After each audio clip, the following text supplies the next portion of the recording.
সেই সময়কার অবস্থা ছিল অত্যন্ত কষ্টের। মা ফাতিমা রাদিয়াল্লাহু আনহার ঘরে সামান্য পরিমাণেও খাবার ছিল না। ছোট্ট হাসান ও হুসাইন রাদিয়াল্লাহু আনহু মায়ের আঁচল ধরে কাঁদতে লাগলো, মা আমাদের খাবার দাও, আমরা খুব ক্ষুধার্ত। অন্যদিকে একই সময়ে কুলসুমের ঘরে আনন্দ উৎসবের আয়োজন চলছিল। সেখানে বিপুল পরিমাণ খাবার সাজানো হয়েছিল। আরবের বড় বড় ধনী ব্যক্তি, ব্যবসায়ী ও তাদের পরিবার সেখানে অংশগ্রহণ করেছিল। সে মহা দাওয়াতে প্রিয় নবী সাল্লাল্লাহু আলাইহি ওয়াসাল্লাম কুলসুমের বাড়িতে উপস্থিত হয়েছিলেন। তারপর কুলসুম নবী করিম সাল্লাল্লাহু আলাইহি ওয়াসাল্লামকে সালাম দিয়ে বললেন, হে আল্লাহর প্রেরিত রাসূল, হে আমার পিতা, আপনি এসেছেন, আমি অনেক খুশি হয়েছি।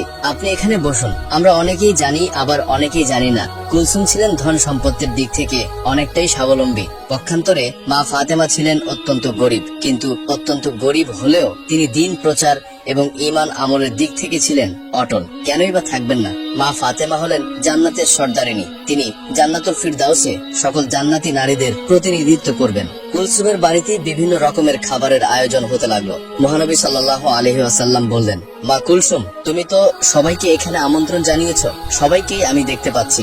শহরের বিভিন্ন লোক এখানে এসেছে তোমার মেজবানে অংশগ্রহণ করার জন্য। সবাই নিশ্চয়ই ভালো মন্দ খাবার খেয়ে এখান থেকে যাবে। নিঃসন্দেহে অনেক সুন্দর এবং ভালো একটি আয়োজন করেছো তুমি। মা কুলসুম, তুমি কাকে কাকে এখানে আমন্ত্রণ জানিয়েছো? কুলসুম বললেন, হে আমার পিতা, হে আল্লাহর রাসূল, আমি আমার মেজবানে শহরের ধনাঢ্য সবাইকে আমন্ত্রণ জানিয়েছি।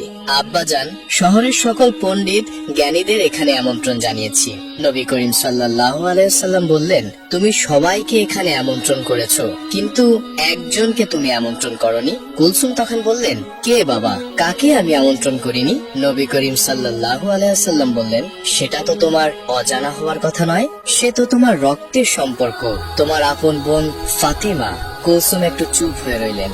ফাতেমাকে সে ইচ্ছা করেই আমন্ত্রণ করেনি, কারণ ফাতেমা ছিল অনেকটাই গরিব, তার পোশাক আশাক ভালো ছিল না। কুলসুম ভেবেছিল ফাতিমা যদি এই অনুষ্ঠানে আসে তাহলে তার মান সম্মানে হানি ঘটবে, তাই তিনি তাকে আমন্ত্রণ করেননি।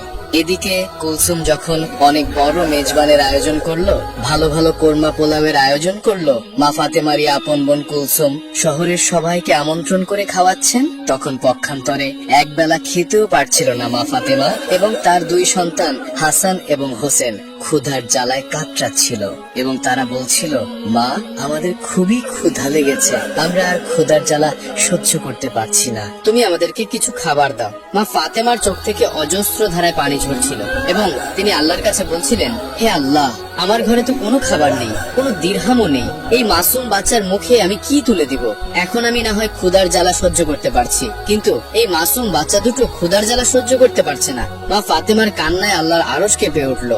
হায় আল্লাহ, আপন বোনের বাসায় কোনো খাবার নেই, হাসান হোসেন একবেলা ক্ষুধার জ্বালায় কাতরাচ্ছে। তখনই মা ফাতেমার আপন বোন কুলসুমের বাড়িতে ভালো ভালো রান্না করা হচ্ছে, ভালো ভালো খাবারের আয়োজন করা হচ্ছে। মেজবানে অনেক মানুষ এসেছে, অনেক মানুষই দাওয়াত পেয়েছে, কিন্তু গরিব বলে মা ফাতেমাকেই দাওয়াত দিল না তার আপন বোন কুলসুম। নবী করিম সাল্লাল্লাহু আলাইহি ওয়াসাল্লাম কুলসুমকে বললেন, সে তোমার আপন বোন, এখানে সবাই যেহেতু এসেছে তারও আসার প্রয়োজন ছিল, তোমার তাকে আমন্ত্রণ করা উচিত ছিল। কুলসুম মহানবী সাল্লাল্লাহু আলাইহি ওয়াসাল্লামকে খাবার খেতে বসার জন্য অনুরোধ করলেন এবং সে এড়িয়ে গিয়ে অন্যদিকে চলে গেলেন।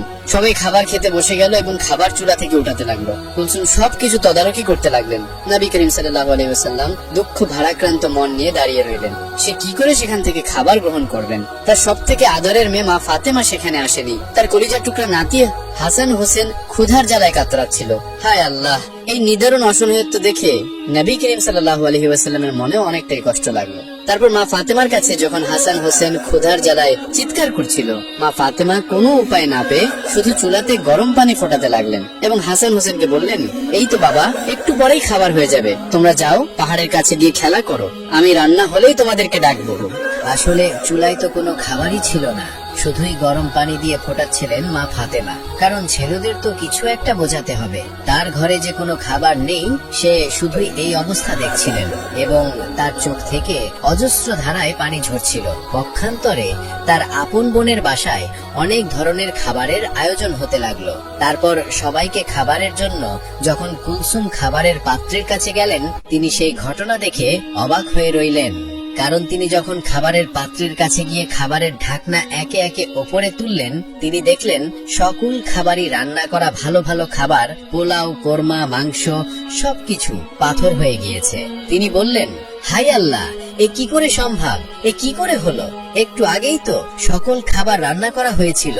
খাবার রেখে আমি আমার পিতার সাথে কথা বলছিলাম, এখন সকল খাবার কিভাবে পাথর হয়ে গেল? কার অভিশাপে এমন হলো? শহরের বিভিন্ন মানুষ এখানে এসেছে, সবাই অপেক্ষা করছে। আমি যদি এখন খাবার না দিতে পারি, আমার মান সম্মান কিছুই থাকবে না। এই কথা ভাবতে ভাবতে কুলসুম দৌড়ে মহানবী সাল্লাল্লাহু আলাইহি ওয়াসাল্লামের কাছে গেলেন। তিনি তার পিতাকে বললেন, হে আমার পিতা, আমি এখন কি করব? আমার অনেক বড় বিপদ হয়ে গেছে। এমন কেন হলো? আমি কিছুই ভেবে পাচ্ছি না। মহানবী হযরত মুহাম্মদ সাল্লাল্লাহু আলাইহি ওয়াসাল্লাম তার মেয়ে কুলসুমকে বললেন, কেন মা, কি হয়েছে? তোমাকে এত হতাশাগ্রস্ত লাগছে কেন? আমাকে খুলে বলো। কুলসুম বললেন, আমি যে খাবারের আয়োজন করেছিলাম, যে খাবার বাবুর্চিরা রান্না করেছিল, সকল খাবারই প্রায় হয়ে গিয়েছিল। আমি যখন আপনার সাথে কথা বলে সবাইকে খাবার দেওয়ার জন্য, তদারকি করার জন্য খাবারের কাছে গেলাম এবং গিয়ে খাবারের পাত্র একে একে উঠাতে লাগলাম, আমি দেখলাম সকল খাবারই কয়লায় পরিণত হয়ে গিয়েছে। এখন আমি কি খাওয়াবো? এই আমন্ত্রিত অতিথিদের আমি তাদের কি দিব? এত বড় মেজবানে শহরের ধনী ব্যক্তিরা, জ্ঞানী ব্যক্তিরা উপস্থিত হয়েছে। আমি যদি এখন তাদের সামনে খাবার দিতে না পারি, তাহলে আমার মান সম্মান কিছুই থাকবে না। আপনি আমাকে সাহায্য করুন, আমি এখন কি করতে পারি? নবী করিম সাল্লাল্লাহু আলাইহি ওয়াসাল্লাম সবকিছুই বুঝতে পারলেন। তিনি বললেন, মা কুলসুম, তুমি অনেক বড় ভুল করে ফেলেছো, যে ভুলে আল্লাহর আরশ কেঁপে গিয়েছে। আল্লাহ অনেকটাই তোমার উপর নারাজ হয়েছেন, আর তিনি এজন্যই নারাজ হয়েছেন তুমি তোমার আপন বোন ফাতেমাকে গরিব বলে এই মেজবানে আমন্ত্রণ করনি। সে দিন আনে দিন খায়, তার মাসুম বাচ্চা হাসান ও হোসেন ভালো মন্দ খাবার তো দূরের কথা, দুবেলা পেট ভরে খেতেও পারে না। অথচ আপন বোনের ছেলেদের তুমি তোমার মেজবানে আমন্ত্রণ করনি। শহরের সকল মানুষকে তুমি আমন্ত্রণ করেছো, আর সে গরিব বলে, তার পোশাক আশাক ভালো নয় বলে তুমি তাকে আমন্ত্রণ করনি। সে মনে অনেকটাই কষ্ট পেয়েছে, তার মাসুম বাচ্চারা ক্ষুধার জ্বালায় কাতরাচ্ছে।